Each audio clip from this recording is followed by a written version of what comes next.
Hello बच्चों। आज हम लोग क्लास 10th का साइंस के चैप्टर से एक और चैप्टर स्टार्ट करने वाले हैं जिसका नाम है human reproduction system. Human reproduction system में हम दो टाइप के रिप्रोडक्शन पढ़ेंगे। पहला सेक्सुअल रिप्रोडक्शन, दूसरा आसेक्सुअल रिप्रोडक्शन। अब ये बात करते हैं सेक्सुअल रिप्रोडक्शन क्या है और आसेक्सुअल रिप्रोडक्शन क्या है। देखो, सेक्सुअल रिप्रोडक्शन में क्या होता है, आपका फिजिकली कांटेक्ट होना कंपलसरी है, क्योंकि फिजिकली कांटेक्ट नहीं होगा तब तक वो रिप्रोडक्शन नहीं माना जाएगा। ठीक है, तो सेक्सुअल रिप्रोडक्शन में फिजिकली कांटेक्ट होना कंपलसरी है, बट आसेक्सुअल रिप्रोडक्शन में आपका फिजिकल कांटेक्ट का कंपलसरी होना इम्पॉर्टेंट नहीं है। दूसरा, इसमें क्या होता है, सेक्सुअल रिप्रोडक्शन में gamete cells are produce, gamete cell produce होती हैं। गैमेट सेल मतलब कि एक टाइप का अपने ही तरीके का एक ऑफस्प्रिंग प्रोड्यूस होता है, बट इसमें आपको किसी भी गैमेट सेल की नीड नहीं होती है, कोई भी गैमेट सेल फॉर्म नहीं होता है। और सेक्सुअल रिप्रोडक्शन होता किस में है, ये एनिमल और ह्यूमन में होता है। और प्लांट्स में कैसा रिप्रोडक्शन होता है, आपका आसेक्सुअल रिप्रोडक्शन। तो आपको इतना ध्यान रखना है पहला तो। ठीक है, तो कितने टाइप के रिप्रोडक्शन होते हैं, दो टाइप के, सेक्सुअल रिप्रोडक्शन, आसेक्सुअल रिप्रोडक्शन। क्योंकि पिछली बार ये क्वेश्चन आया था कि डिफरेंस बिटवीन सेक्सुअल और आसेक्सुअल, तो आपको ये डिफरेंस लिखना होगा। ठीक है, छोटे छोटे 2-3 पॉइंट हैं, इनको लिख लेना है। ठीक है, अब देखो, हम लोग रिप्रोडक्शन स्टार्ट करने से पहले कुछ टर्मिनोलॉजी के बारे में पढ़ लेते हैं। जैसे आपको फर्स्ट मैं टर्मिनोलॉजी की बात करूं तो फर्स्ट टर्मिनोलॉजी आपकी दिखेगी ये, गैमेटोजेनेसिस। गैमेटोजेनेसिस क्या होता है, फॉर्मेशन ऑफ गैमेट, गैमेट के फॉर्मेशन को ही हम लोग बोलते हैं गैमेटोजेनेसिस। अब ये गैमेट कैसे बनता है, जब मेल का स्पर्म और फीमेल का ओवम जब आपस में क्या करते हैं, फ्यूज होते हैं, फर्टिलाइज होते हैं, तब जो भी पहला सेल बनता है उसे हम लोग बोलते हैं गैमेट, और इस प्रोसेस को बोलते हैं गैमेटोजेनेसिस। दूसरा क्या होता है, दूसरा ये देखो लिखा है इंसेमिनेशन। इंसेमिनेशन मीन्स होता है transfer of sperm into the female duct. जब मेल का स्पर्म फीमेल के डक्ट में जाता है तो इस प्रोसेस को हम लोग बोलते हैं क्या, इंसेमिनेशन। तीसरा आपको जो है एक टर्म, तीसरा आपका एक टर्म आएगा, ये है आपका फर्टिलाइजेशन। फर्टिलाइजेशन जैसा कि अभी हम लोग बात कर चुके हैं कि मेल और फीमेल का जब फ्यूज़न होता है, जब डिफ्यूज़न होता है, इसी प्रोसेस को हम लोग बोलते हैं क्या, फर्टिलाइजेशन। एक और टर्म सुनेंगे आप लोग, इम्प्लांटेशन। इम्प्लांटेशन मतलब क्या होता है बच्चों, development of blastocyst and its attach in the ureter wall. अभी इसके बारे में हम लोग पूरा डिस्कशन करेंगे। अब बात करते हैं जेस्टिनेशन। जेस्टिनेशन मीन्स क्या होता है, एम्ब्रियोनिक डेवलपमेंट, मतलब एम्ब्रियो जहाँ पे डेवलप होता है, इस प्रोसेस को, मतलब जहाँ पे बच्चा बनता है, इस प्रोसेस को हम लोग क्या बोलते हैं, जेस्टिनेशन। और एक होता है आपका लास्ट टर्मिनोलॉजी, पार्चुरेशन। पार्चुरेशन मतलब क्या होता है कि जब बेबी 9 महीने का हो जाता है तो फिर 9 महीने बाद प्रेग्नेंट होती है लेडी, तो इस प्रोसेस को हम लोग क्या बोलते हैं, पार्चुरेशन, मतलब delivery of the baby. Okay, तो आपको एटलीस्ट ये सारी टर्मिनोलॉजी एटलीस्ट पता होनी चाहिए। ठीक है, इतना क्लियर हो गया बच्चों, ओके गुड। इतना क्लियर हो गया, ठीक है, तो ये सारे पॉइंट क्लियर हो गए हैं। तो सबसे पहले अभी हमने ये जाना कि सेक्सुअल और आसेक्सुअल रिप्रोडक्शन दो टाइप के होते हैं। सेक्सुअल में फिजिकली कांटेक्ट कंपलसरी है, बट एसेक्सुअल में जैसे प्लांट है, अब खुद सोचो प्लांट कैसे फिजिकली कांटेक्ट में आएंगे, ओबियसली फिजिकल कांटेक्ट नहीं होगा इनका, बट तब भी ये क्या करते हैं, अपने ही सेम टाइप का ऑफस्प्रिंग प्रोड्यूस करते हैं। और इनका जो ऑफस्प्रिंग होता है, मतलब इनका जो बच्चा होता है, वो कहीं ना कहीं हूबहू उन्हीं की तरह लगता है जैसा होता है, बट पेरेंट्स में तो ऐसा नहीं होता।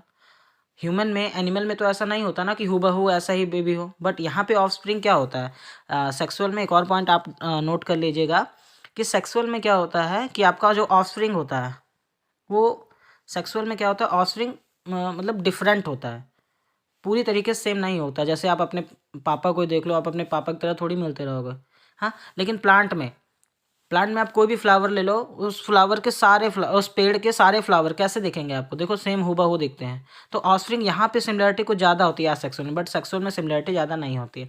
तो आपको डिफरेंस लिखना है, और ये कुछ टर्मिनोलॉजी है, इसके बारे में आपको ध्यान रखना है। ठीक है, अब बात करते हैं रिप्रोडक्शन। क्या रिप्रोडक्शन जरूरी है, बिल्कुल जरूरी है। क्यों जरूरी है, क्योंकि देखो अगर रिप्रोडक्शन होगा नहीं तो क्या होगा कि आने वाले समय में धीरे धीरे पॉपुलेशन कम होती जाएगी, और एक टाइम ऐसा आएगा कि सारे इस धरती पे, इस अर्थ पे सारे क्या हो जाएंगे, ख़त्म हो जाएंगे, ह्यूमन कम हो जाएंगे, एनिमल ज़्यादा हो जाएंगे, फिर क्या होगा कि एनिमल ह्यूमन को खाना स्टार्ट कर देंगे। ऑब्वियसली यही होगा, जब जिसकी संख्या ज़्यादा होती है वो कम संख्या वालों पे क्या होता है, हावी हो जाता है, तो यही होगा।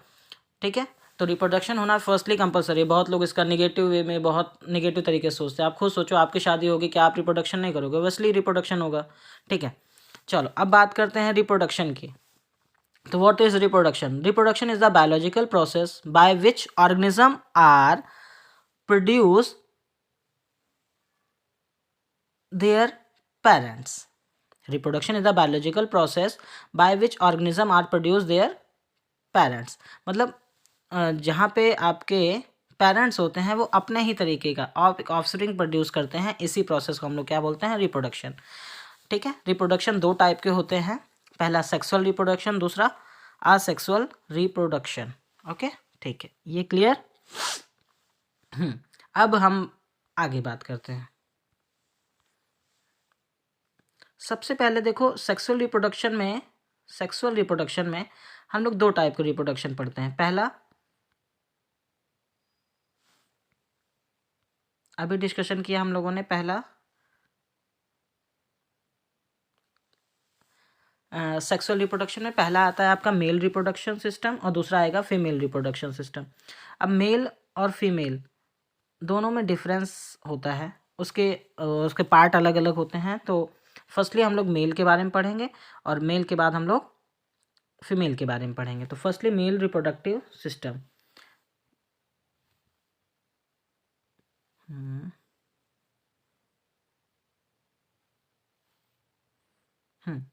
फर्स्टली किसके बारे में पढ़ेंगे हम लोग बच्चों? Male reproductive system. ठीक है, तो मेल रिप्रोडक्टिव सिस्टम में हम लोग एक एक उसके ऑर्गन के बारे में बात करेंगे। पहला, टेस्टिस के बारे में। ठीक है, टेस्टिस क्या होता है? ये हम टेस्टिस प्रेजेंट इन सेक्रोटम। ठीक है, एक बैग लाइक स्ट्रक्चर होता है जिसे हम लोग सेक्रोटम कहते हैं, इसी में टेस्टिस हमारे प्रेजेंट होते हैं। ठीक है, तो बहुत बार ये क्वेश्चन, और टेस्टिस कितने होते हैं? ये पेयर फॉर्म में होते हैं। कितने? पेयर फॉर्म में होते हैं, आपको ये ध्यान रखना है।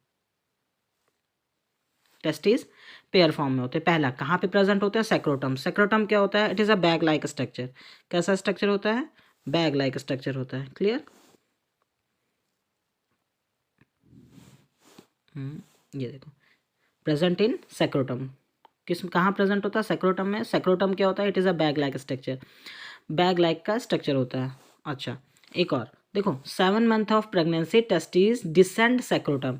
मतलब जब बेबी पेट में बन रहा होता है, तो जब 7 महीने हो चुके होते हैं बेबी की प्रेगनेंसी को, तो 7 महीने बाद ये टेस्टिस बनते पेट के अंदर ही हैं, बट अभी होते हैं शरीर के अंदर 7वें महीने प्रेगनेंसी, क्योंकि 9वें महीने पे वो नहीं होती है। तो 7वें महीने में क्या होता है? ये टेस्टिस सेक्रोटम में डिसेंड कर जाती हैं। तो ये भी क्वेश्चन आया हुआ था कि टेस्टिस सेक्रोटम में कब आती हैं? तो in the during pregnancy in 7 month. Pregnancy के 7वें महीने में ये क्या होती हैं? टेस्टिस हमारे सेक्रोटम में आ जाते हैं। और सेक्रोटम क्या होता है बच्चों? बैग लाइक स्ट्रक्चर होता है। देखो, मैं बार बार इंग्लिश टर्म ज़्यादातर इसलिए यूज़ कर रहा हूँ क्योंकि आप खुद जानते हो बेटा कि बायोलॉजी में कोई हिंदी कोई इंग्लिश नहीं, बल्कि मैं अगर इसका हिंदी नाम लूँगा तो बहुत ज़्यादा टफ हो जाएगा। तो बिल्कुल आप लोग इसके लिए परेशान मत होइएगा। ठीक है, आप इसको इंग्लिश में ही लर्न कर लीजिएगा, और अगर हिंदी भी लिखनी है तो इंग्लिश की ही हिंदी लिख के आइएगा। ठीक है, तो पहली बात, हम लोगों ने मेल रिप्रोडक्टिव सिस्टम में पहले टेस्टिस की बात की, कहाँ प्रेजेंट होता है? हमारे सेक्रोटम में। अब व्हाट इज सेक्रोटम? सेक्रोटम क्या होता है? It is a bag like structure. ये बैग लाइक स्ट्रक्चर होता है, और कहाँ इसी में हमारी टेस्टिस आ जाते हैं। और टेस्टिस किस में होती हैं? पेयर में, मतलब 2 होती हैं। ओके, अब मेन क्वेश्चन ये आता है बच्चों कि टेस्टिस का काम क्या है भाई? आखिर क्यों टेस्टिस ज़रूरी है, क्यों? तो इसका काम होता है बच्चों, देखो ये मेन फंक्शन है, to formation of sperm. To formation of sperm मतलब स्पर्म का बनाना। ये काम किसका होता है? टेस्टिस का। अगर टेस्टिस नहीं होंगे तो आपका स्पर्म फॉर्म नहीं हो पाएगा। अगर स्पर्म फॉर्म नहीं हुआ, इट मीन्स आप कभी फादर नहीं बन सकते, मतलब आप कभी पेरेंट्स नहीं बन सकते हो। क्यों? क्योंकि विदाउट स्पर्म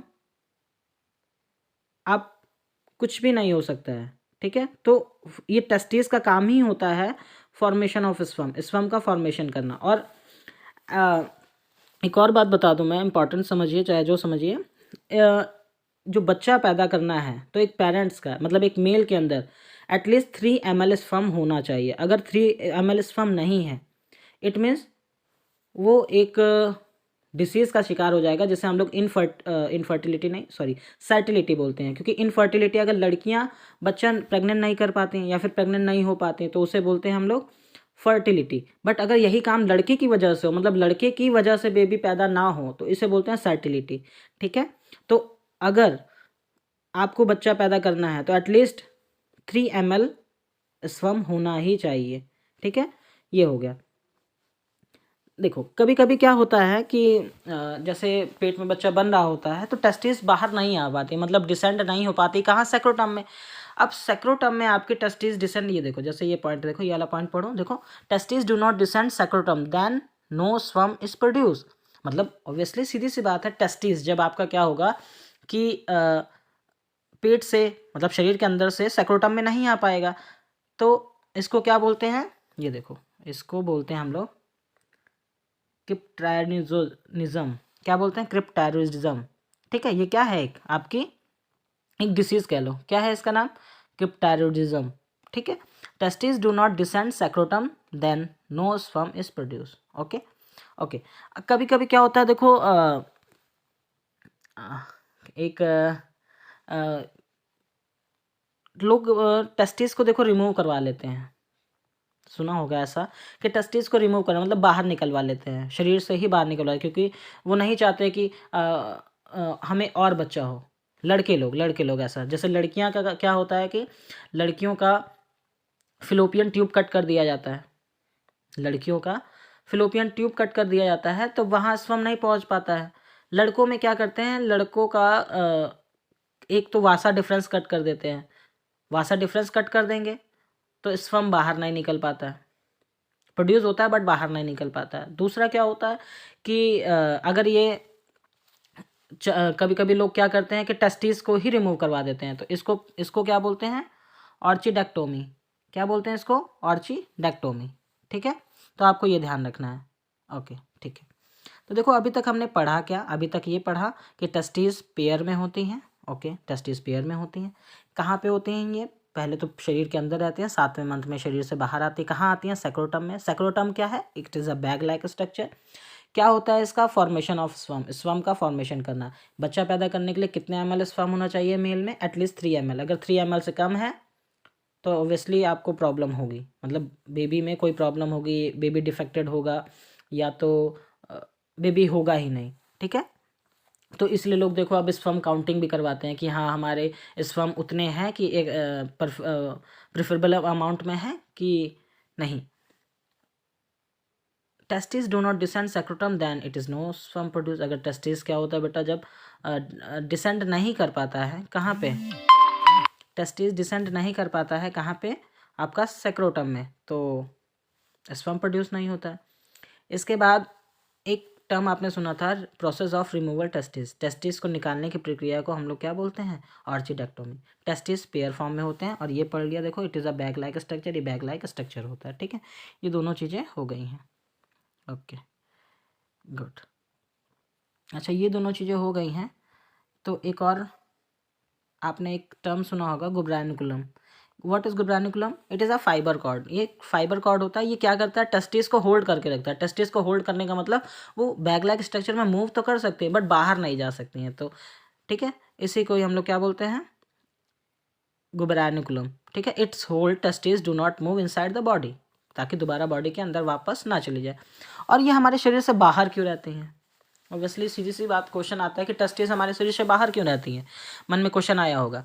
तो बाहर होने का इनका मेन रीज़न ये है, बाहर होने का इनका मेन रीज़न ये है, देखो अगर टेस्टिस को, जो हमारा बॉडी टेम्परेचर होता है, बॉडी टेम्परेचर मतलब कितना होता है? 36.5 डिग्री सेंटीग्रेड।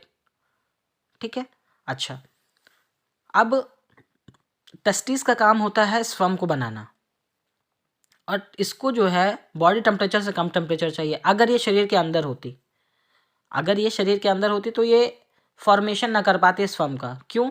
क्योंकि ये ज़्यादा टेम्परेचर पे फॉर्म नहीं हो पाता, इसको एक मिनिमम टेम्परेचर चाहिए। एटलीस्ट अगर मैं बात करूँ टेम्परेचर इसको कितना चाहिए, तो 33, 32, अप्रॉक्सीमेट 34 ऐसे टेम्परेचर चाहिए, और हमारे बॉडी का टेम्परेचर होता है 36.5। तो भगवान ने देखो ऐसा स्ट्रक्चर बनाया है कि टेस्टिस ऑटोमेटिक हमारे शरीर से बाहर आ जाती है। जब हमारे वो शरीर से बाहर आ जाती है तो उसको हमारे शरीर का टेम्परेचर उतना मिल नहीं पाता है, मतलब जितना भी मिलता है उससे थोड़ा सा कम मिलता है, क्योंकि वो शरीर के पार्ट से थोड़ा सा अलग है इसीलिए। और एक्सेस अमाउंट का मतलब एक प्रेफरेबल अमाउंट में स्पर्म प्रोड्यूस कर सकती है। ठीक है, सेक्रोटम देखो, जो टेस्टिस होती है सेक्रोटम में प्रेजेंट होती है। सेक्रोटम मतलब ये बैग लाइक स्ट्रक्चर होता है। ये सेक्रोटम गर्मियों में थोड़ा सा रिलैक्स हो जाता है और ठंडियों में थोड़ा सा कॉन्ट्रैक्ट कर जाता है। ठीक है, तो आपको ये भी ध्यान रखना है, क्योंकि ठंडियों में क्या होता है कि जब ये कॉन्ट्रैक्ट कर जाएगी तो क्योंकि ठंडियों में बाहर का टेम्परेचर ज़्यादा हो जाएगा, अब इसको थोड़ा सा ज़्यादा टेम्परेचर चाहिए। सर्दियों में क्या होगा, बाहर का टेम्परेचर कम हो जाता है, बहुत ज़्यादा कम हो जाता है, तो इसको थोड़ा सा गर्मी चाहिए। गर्मी पाने के लिए क्या करता है कि ये जो सेक्रोटम होता है थोड़ा सा सिकुड़ जाता है, मतलब कॉन्ट्रैक्ट कर जाता है। अब ये सिकुड़ गया है तो अंदर चला जाएगा शरीर के, तो वहाँ से उसको एक प्रेफरेबल अमाउंट में हीट मिल जाएगी ताकि वो स्वयं को बना सके। और गर्मियों में यही चीज़ देखो क्या होता है, रिलैक्स हो जाती है, लटक जाती है। ओके, तो ये देखो यही पॉइंट सिमिलर एग्जैक्टली देखो यही पॉइंट लिखा हुआ है। ये पॉइंट ये देखो आपने पढ़ा, टू मेक टेम्परेचर कितना होता है देखो, to make a swim in less than human body temperature 2.5 degree, मतलब 2 से 2.5 डिग्री टेम्परेचर कम चाहिए नॉर्मल बॉडी टेम्परेचर से। ठीक है, एक आपसे क्वेश्चन पूछेगा कि सेक्रोटम किस में प्रेजेंट नहीं होता, कौन से एलिमेंट में, तो scrotum is not found in elephant. Scrotum किस में प्रेजेंट नहीं होता है, एलिफेंट में प्रेजेंट आपका सेक्रोटम नहीं होता है। तो आपको एटलीस्ट ये ध्यान रखना है, किस में प्रेजेंट नहीं होता सेक्रोटम,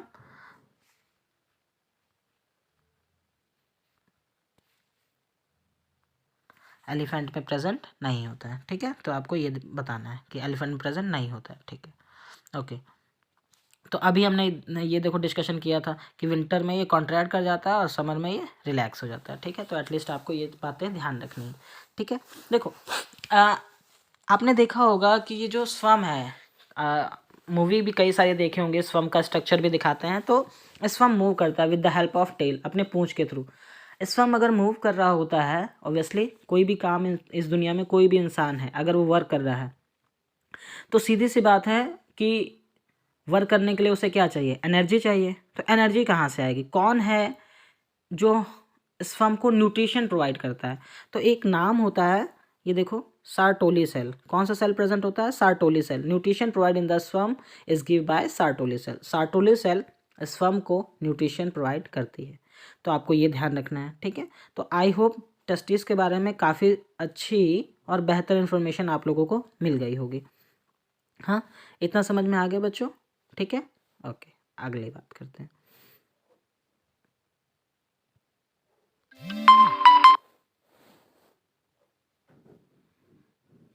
आगे बात करते हैं। देखो अभी ये देखो डिस्कशन जस्ट अभी हमने यही किया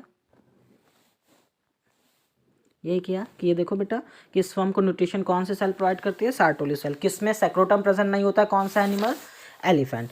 सेक्रोटम क्या होता है, it is a bag like structure. Testis क्या होती है, हाँ टेस्टिस, इसका काम क्या होता है, टू प्रोड्यूस स्पर्म। ओके, एक आपने टर्म सुना होगा टेस्टोस्टेरोन। क्या सुना होगा बच्चों, टेस्टोस्टेरोन। टेस्टोस्टेरोन क्या होता है बेटा, देखो टेस्टिस एक हार्मोन प्रोड्यूस करती है। तो बहुत बार ये क्वेश्चन आता है कि which hormone produce by testis, testis कौन सा हार्मोन प्रोड्यूस करती है, तो आपको ध्यान रखना है टेस्टोस्टेरोन। ठीक है, टेस्टिस प्रोड्यूस अ टेस्टोस्टेरोन, इस टेस्टोस्टेरोन हार्मोन। ठीक है बेटा, तो आपको ये ध्यान रखना है। ओके, एप्टिडाइमस क्या होता है, अब ये बात आती है व्हाट इज एप्टिडाइमस। एप्टिडाइमस क्या होता है, व्हाट इज एप्टिडाइमस। एप्टिडाइमस का काम क्या होता है बेटा, देखो ऐसा नहीं कि ड्यूरिंग सेक्स ही प्रोड्यूस होगा आपका स्पर्म। स्पर्म पहले से भी प्रोड्यूस हो चुका होता है और कहीं ना कहीं स्टोर भी रहता है। जैसे हम लोग जब खाना खाते हैं तो ऐसा नहीं कि खाना खाया और अगर हमें 2 घंटे बाद भूख लगी तो फिर खाना खा लिया, ऐसा नहीं। हम एक बार खाते हैं, उसके बाद हम या तो शाम को खाते हैं या तो दोपहर को खाते हैं। ऐसे 4 से 5 घंटे हमारा नॉर्मल उसके बीच का टाइम कट जाता है। क्यों, क्योंकि हमने खाना खाया और खाना कहीं ना कहीं स्टोर हो गया। जैसे जैसे हमारी रिक्वायरमेंट थी, जैसे जैसे हमारे ऑर्गन को, हमारे सेल को रिक्वायरमेंट थी किसकी, सेल की, सॉरी एनर्जी की, वैसे वैसे क्या हुआ कि ये फूड धीरे धीरे उनको मिलता रहा। तो कहीं ना कहीं रिजर्व फूड था। तो ह्यूमन बॉडी में जो फूड रिजर्व होता है वो किस फॉर्म में होता है, ह्यूमन बॉडी में जो फूड रिजर्व होता है बच्चों वो किस फॉर्म में होता है, ग्लाइकोजन। तो आपको ये ध्यान रखना है। अब एब्डिडाइमस का क्या वर्क होता है, देखो एब्डिडाइमस का वर्क होता है sperm stored in temporary form. Sperm को टेम्परेरी फॉर्म में स्टोर करने को ही हम लोग क्या बोलते हैं, एब्डिडाइमस। ठीक है, तो आपको एटलीस्ट इतना ध्यान रखना है। ठीक है, कि एब्डिडाइमस का वर्क क्या होता है कि स्पर्म को स्टोर करना, कितने दिन तक, मतलब टेम्परेरी फॉर्म तक, मतलब टेम्परेरी रूप में स्टोर कर लेता है, उसके बाद वो ट्रांसफ़र कर देता है। अच्छा, अगर ये क्वेश्चन पूछे कि हम अपने स्पर्म को कितने दिन तक स्टोर कर सकते हैं अपनी बॉडी में, तो आपको ध्यान रखना है हम 3 महीने तक स्पर्म को, शुक्राणु को अपने शरीर में स्टोर कर सकते हैं। ठीक है, अदरवाइज ये with the help of nightfall ये क्या होगा, बाहर निकल जाता है। ठीक, अब बात करते हैं स्पर्म डक्ट की। ये देखो स्पर्म डक्ट, स्पर्म डक्ट क्या है, एक second, sperm duct to transfer sperm from epididymis to sperm duct. अब ये क्या होता है, टेम्परेरी फॉर्म में वहाँ स्टोर हुआ, अब उसके बाद ये कहाँ चला जाएगा, स्पर्म डक्ट में। ठीक है, पहले क्या था, देखो टेस्टिस ने स्पर्म को बनाया, टेस्टिस ने स्पर्म को बनाया, एब्डिडाइमस के पास वहाँ पे स्टोर हुआ, फिर ये कहाँ चला गया, स्पर्म डक्ट के पास। देखो अब एक होती है कूपर ग्लैंड। कौन सी ग्लैंड होती है बच्चों, Cooper gland. What is Cooper gland, Cooper gland क्या होती है, तो आपको ये ध्यान रखना है। ये देखो ये line, it's secret lubricant during sex. Okay, अब ह्यूमन सीमेन की बात करें, सीमेन क्या होता है, देखो एक आपने पढ़ा होगा स्पर्म, एक पढ़ा होगा सीमेन। तो देखो जो पूरा लिक्विड निकलता है उसे हम लोग बोलते हैं सीमेन, और जो उसके अंदर छोटे छोटे अगर टेलीस्कोप माइक्रोस्कोप से देखें, टेलीस्कोप छोड़िए माइक्रोस्कोप से देखें, तो उसके अंदर जो शुक्राणु जो मूव कर रहे होते हैं वो होते हैं स्पर्म। पूरा मटेरियल होता है वो आपका सीमेन, और जो अंदर जो छोटे छोटे पार्टिकल होते हैं, सेल होते हैं, उन्हें हम लोग क्या बोलते हैं, आपका स्पर्म। ठीक है, स्पर्म की पीएच वैल्यू आपको ये ध्यान रखनी है। स्पर्म की पीएच वैल्यू क्या होती है, इट इज़ मोर देन 7, 7 से ज़्यादा होती है। मतलब ये किस नेचर का होता है, एल्कली, क्योंकि आपने पढ़ा भी होगा कि वो अगर कोई भी पीएच वैल्यू 7 से कम है तो इसका मतलब वो एसिड इन नेचर है, 7 है तो न्यूट्रल है, 7 से ज़्यादा है तो वो बेसिक इन नेचर है। ठीक है, तो पीएच वैल्यू स्पर्म के 7 से ज़्यादा होती है, इसीलिए इसको एल्कलीन नेचर में रखा गया है। ठीक है, आपको ये ध्यान रखना है। ह्यूमन सीमेन क्या होता है, human semen number of sperm are found, इसी के अंदर स्पर्म इसी के अंदर स्पर्म प्रेजेंट होता है। क्लियर, ओके, ठीक है, आपको ये क्लियर हो गया। देखो स्पर्म ट्रांसफ़र कैसे होता है, देखो स्पर्म जाता कैसे है, कैसे कैसे स्पर्म मूव करता है और कैसे हमारे शरीर से बाहर निकलता है। देखो स्पर्म पहले जाता है बेटा किस में, टेस्टीज में, सॉरी स्पर्म टेस्टीज का काम क्या होता है बेटा, स्पर्म को बनाना। स्पर्म किसने बना दिया, आपका टेस्टीज ने। फिर ये कहाँ जाएगा, रेटिटेस्टीज में, इसके बाद वासा इफ्रेंसिया में जाएगा, इसके बाद एब्डिडाइमस, किस में जाएगा, एब्डिडाइमस। देखो पहला टेस्टिस ने बनाया, फिर रेटिटेस्टीज, फिर वासा इफ्रेंशिया, एब्डिडाइमस में क्या होता है बेटा, ये टेम्परेरी फॉर्म में यहीं पे हमारा अभी देखो, अभी देखो जस्ट ऊपर हमने यही डिस्कशन किया था कि टेम्परेरी फॉर्म में एब्डिडाइमस में स्पर्म हमारा क्या होता है, रुकता है। रुकना का मतलब इसका ऐसा नहीं कि कोई रुक गया, यहाँ पे मैच्योर होता है, मैच्योरिटी लेवल आती है इसमें। ठीक है, ओके, तो ध्यान रखना एब्डिडाइमस में स्टोर तो होता ही है, साथ में यहाँ मैच्योरेशन भी होता है, मतलब यहाँ पे मैच्योर भी होता है, मैच्योरेशन। ठीक है, ओके, इसके बाद कहाँ गया ये, वासा डिफरेंस, कहाँ गया, वासा डिफरेंट। इसके बाद इजैकुलेटरी डक्ट, ये पेयर्ड फॉर्म में होती है। इसके बाद यूरेथ्रा, फिर यूरेथ्रल मेटस। क्लियर, तो इन पूरे प्रोसीजर से होता हुआ हमारा स्पर्म बाहर आ जाता है। तो देख लो फिर से मैं बता दे रहा हूँ, पहला कहाँ गया, टेस्टिस ने बनाया, फिर रेटिटेस्टिस, फिर वासा डिफरेंस, फिर एब्डिडाइमस में स्टोर हुआ, यहाँ पे मैच्योर हुआ, फिर वासा डिफरेंस, फिर इजैकुलेटरी डक्ट, फिर यूरेथ्रा और यूरेथनल मैट्रस। ठीक है, इतना आपको ध्यान रखना है, ये प्रोडक्ट लाइन याद रखनी है। एक आपका ये क्वेश्चन पूछेगा कि स्पर्म कितने महीने तक हम स्टोर कर सकते हैं, तो स्पर्म को 3 महीने तक स्टोर किया जा सकता है। ओके, स्पर्म को 3 महीने तक स्टोर किया जा सकता है, तो ये ध्यान रखना है आपको। इतनी चीज़ें हो गई। ठीक, ये देखो ये रहा स्पर्म का स्ट्रक्चर। तो आप लोगों को, आप में हो सकता है, वैसे तो आएगा नहीं, लेकिन अगर स्पर्म का स्ट्रक्चर आए तो आप इसको ड्रा कर लीजिएगा। ठीक है, ये रहा स्पर्म का स्ट्रक्चर। ओके, स्पर्म का स्ट्रक्चर देखो, ये प्लाज्मा मेम्ब्रेन है, ये एक्रोसोम, ये ब्लैक कलर का ये एक्रोसोम होता है। ठीक, ये यहाँ पे न्यूक्लियस कंटेनिंग होती है, ये वाले पार्ट में क्या होता है, न्यूक्लियस कंटेन रहता है, इसी में क्रोमोसोम मटेरियल रहता है जो ट्रांसफ़र होना होता है। ये देखो, ये चीज़ नेक होती है। ओके, और ये आपका टेल है जिसके हेल्प थ्रू ये क्या करता है, मूव कर सकता है, मूव करता भी है। ओके, तो ये आपका हो गया आपका स्पर्म स्ट्रक्चर, आपको ये ध्यान रखना है। ठीक है, चलिए अब एक कुछ क्वेश्चन की बात कर लें। देखो, यहाँ हमने पढ़ा अभी कि टेस्टिस एक सेक्स हार्मोन प्रोड्यूस करती है। इसका नाम क्या है बेटा, टेस्टेस्टोन। उसको एंड्रोजन हार्मोन भी कहते हैं। क्या बोलते हैं बच्चों, एंड्रोजन हार्मोन। तो आपको ये ध्यान रखना है, एंड्रोजन हार्मोन, ये आपको ध्यान रखना है। ठीक है, इसका काम क्या होता है, टू डेवलप रिप्रोडक्टिव पावर को डेवलप करना। किसका, टेस्टेस्टोन। टेस्टेस्टोन याद रखना कि मेल में सेक्स हार्मोन का नाम बताइए तो आपको क्या बताना है, टेस्टेस्टोन, या फिर इसे क्या बोलते हैं, एंड्रोजन। ठीक है, अच्छा ये बताओ कि ये स्पर्म में एनर्जी रहती है, तो एनर्जी सोर्स हमें पता है कि क्या कौन सा होता है एनर्जी सोर्स। एनर्जी किसकी वजह से आती है, कार्बोहाइड्रेट की वजह से, है ना, कार्बोहाइड्रेट। तो इसमें कौन सा कार्बोहाइड्रेट प्रेजेंट होता है, इसमें एनर्जी सोर्स किसकी वजह से प्रेजेंट होता है, तो आपको बताना है फ्रक्टोज। फ्रक्टोज देखो लिख दे रहा हूँ,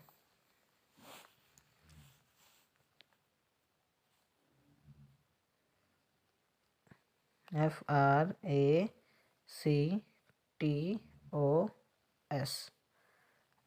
फ्रक्टोज। ठीक है, तो आपको ये ध्यान रखना है। ठीक है, फ्रक्टोज की वजह से एनर्जी आती है किस में, आपके स्पर्म में। अभी देखो, स्पर्म में मैंने बताया, स्पर्म में क्या होता है आपका, स्पर्म में आपका प्रेजेंट होता है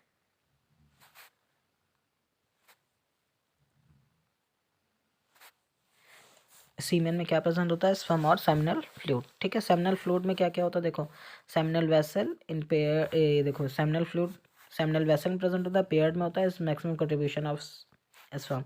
हमारे स्पर्म में सबसे ज़्यादा मैक्सिमम कंट्रीब्यूशन किसका होता है, सेमिनल फ्लूइड का। ओके,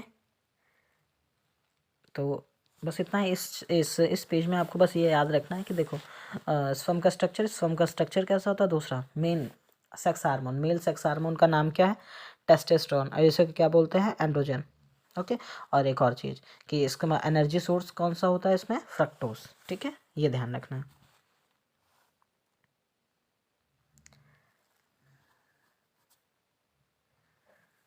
देखो, प्रोस्टेट ग्लैंड होते हैं और ये कूपर ग्लैंड होते हैं। कूपर ग्लैंड आपने देखा ही है। अगर मैं बात करूँ, ये देखो यहाँ पे, ये देखो टोटल स्पर्म काउंटिंग कितनी होती है, 3 ml। 3 ml मैंने बताया था ना, इतनी तो एटलीस्ट होनी चाहिए। अगर फीमेल को प्रेग्नेंट होना है तो इतने ml आपका स्पर्म होना चाहिए मेल में। अब बात करते हैं, देखो प्लाज्मा मेम्ब्रेन, स्पर्म में प्लाज्मा मेम्ब्रेन का क्या वर्क होता है, तो ये देखो, it is the outer layer of sperm.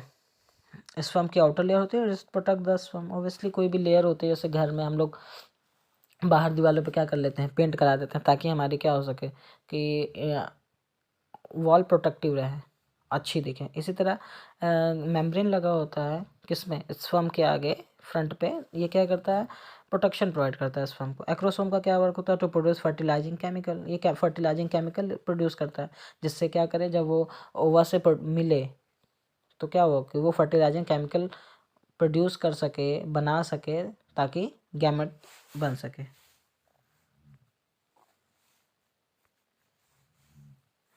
तो ये आपको ध्यान रखना है। बाकी ये मेल का स्ट्रक्चर है, आपको ये एटलीस्ट ये मेल का स्ट्रक्चर को एटलीस्ट ड्रॉ कर लेना है। ठीक है, ठीक है, ये आपका मेल स्ट्रक्चर है। ठीक है, तो वो लेवलिंग करने को आता है आप में, तो इसको लेवल करना रहेगा, तो मेल स्ट्रक्चर आप खुद ड्रॉ करके इसको लेवल कर लीजिएगा।